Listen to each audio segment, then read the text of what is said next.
Suzuki Intruder 1800 z roku 2013, dovežený z Německa, nikdy nebyl poškozený, havarovaný ani lakovaný. Má neuvěřitelných 6000 km najeto a je v perfektním stavu. Jediné, co je navíc, jsou držáky stupaček, neboli spíš stupačky a jiný zrcátka. Jako doplněk je tam krovka na zadní sedlo, zbytek motorky je v originálním stavu. Zadní sedlo k motorce taky, když by bylo třeba jezdit ve dvou, jinak je na mašině tady ta krytka v barvě, to vypadá moc pěkně.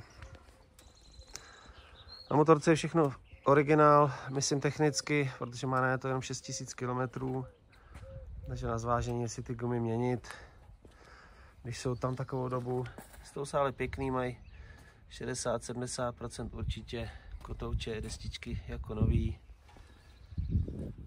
To samé na zadku, guma má pořád 60%, 70% možná, ale je tam 12 let.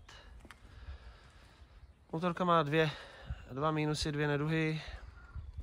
Jedna je tahle, kdy tady byl nalepený průhledná folie jako proti voděrkům od zipu. Bohužel už byla hnusná, žlutá a tady vrhu se to odlíplo, protože se snažil to majitel sundat.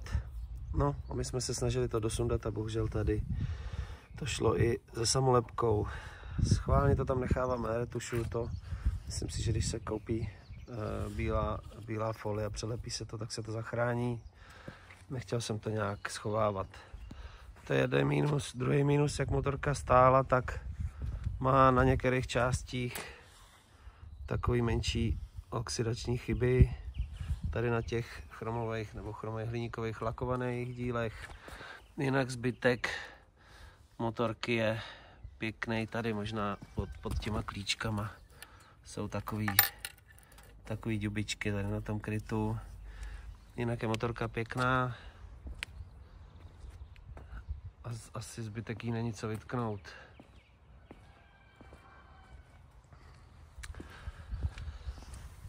Má na to těch 6000 nějaký drobný. Přesně tak.